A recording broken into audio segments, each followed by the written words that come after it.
Всем салам алейкум, хочу сказать, раздаю соболезнования семья. Это очень тяжело. Я вижу сестра, как плачет, страдает.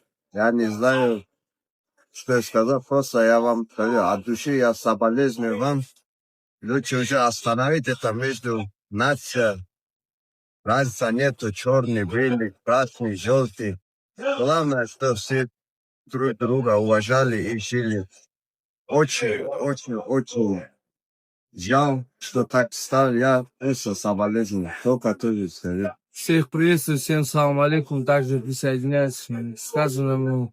Огромная утрата, это очень большое горе, поэтому выражаю огромное соболезнование всему татарскому народу и хотел бы призвать людей к дружбе народов, чтобы все друг друга понимали и не разделяли на нации. Мы все одинаковые, просто других национальностей это не имеет значения, поэтому берегите себя, своих родных и следите за своими детьми, чтобы они были правильного воспитания, чтобы больше такого не повторялось.